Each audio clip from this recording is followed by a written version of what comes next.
Em uma região tranquila, distante das cidades e cercada por campos silenciosos, morava um lavrador, homem de idade indefinida, mãos grossas e olhar cansado. Herdara aquelas terras do pai e do avô, mas nunca soube ao certo o que queria cultivar. Um ano tentava trigo, no outro milho. Às vezes deixava a terra descansar por teimosia, ou a lavrava com pressa, buscando resultados que nunca chegavam. Plantava conforme o conselho dos viajantes que cruzavam a estrada, mas colhia pouco e quase nunca colhia paz. Certa manhã, com o céu ainda coberto por neblina, o lavrador viu pegadas finas e tortas perto do celeiro. Eram rápidas, certeiras, e ele as reconheceu de imediato. A raposa estava de volta. Ela já rondara por ali outras vezes, mas até então nunca tivera coragem de se aproximar tanto.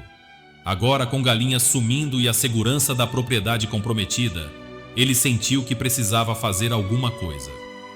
Preparou armadilhas, espalhou cinza na entrada do galinheiro e passou noites acordado com um mosquete no colo. Mas a raposa era esperta e parecia adivinhar seus passos. Ele a temia, mas no fundo também a admirava. Numa dessas madrugadas em claro, vencido pelo cansaço, ouviu um som leve, quase imperceptível.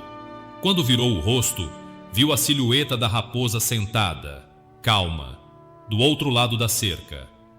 Olhava para ele como quem espera, como quem já conhece o outro de muito tempo. "Por que não foge?" ele perguntou com a voz rouca. "Porque você ainda não decidiu se quer me caçar ou me escutar", respondeu ela. Sua fala não era fria nem ameaçadora, era serena, quase como se falasse de dentro dele. O lavrador ficou imóvel.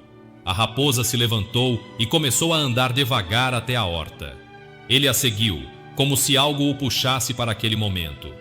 Ela cheirou a terra seca, observou os canteiros vazios e disse: "Já houve vida aqui, mas hoje tudo respira incerteza. Você planta com as mãos e arranca com o coração. Essa terra não está cansada. Está confusa como você." O lavrador sentiu algo se partir por dentro.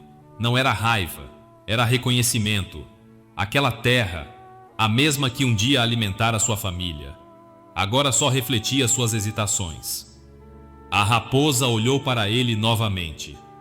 "Toda criatura tem fome. Eu roubo porque preciso viver. Você desperdiça porque tem medo. No fim, quem está mais perdido?" Ele caiu de joelhos, sem saber se chorava de cansaço ou de vergonha. A voz falhou. "O que você quer de mim?" A raposa se aproximou devagar. Quando falou, foi como se o tempo parasse. "Quero que você escolha. Me caça ou confia em mim. Planta ou desiste. O tempo não espera por ninguém. E como veio, foi. Sumiu sem pressa, sem barulho, como se nunca tivesse estado ali." Na manhã seguinte, o lavrador queimou os papéis com dicas de fora, enterrou as armadilhas e recomeçou do jeito mais simples.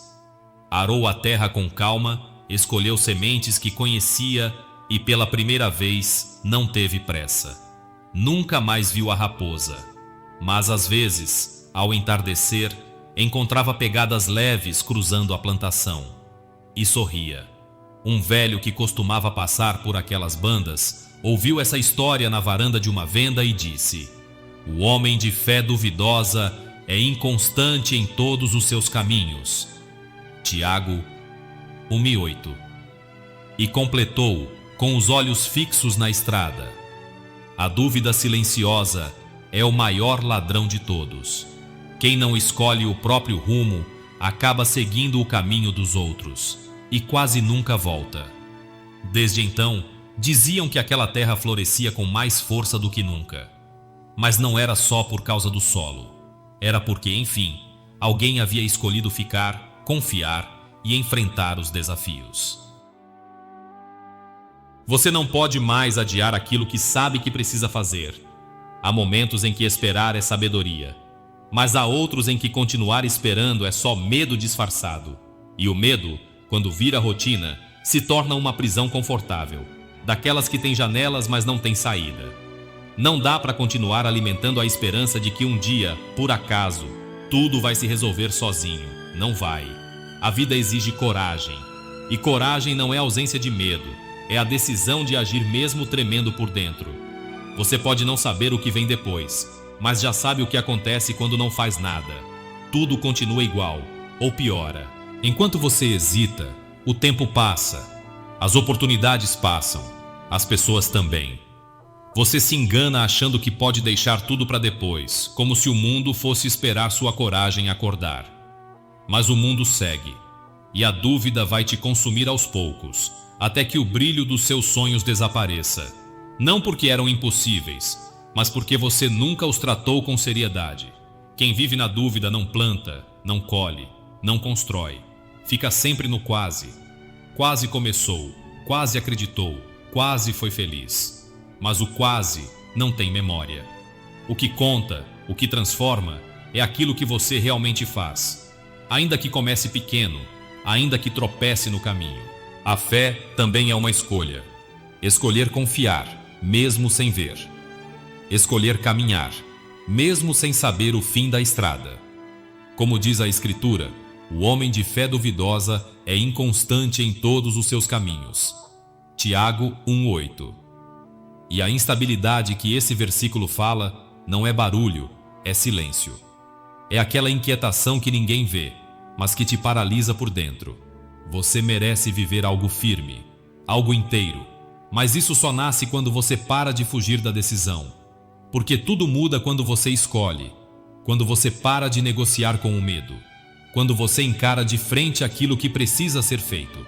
Talvez dê certo, talvez não. Mas uma coisa é certa: permanecer onde está, sem agir, está te consumindo aos poucos. Seja firme, escolha, siga. A vida não se move por segurança, se move por verdade. E a verdade, ainda que difícil, é sempre mais leve do que a angústia de não viver.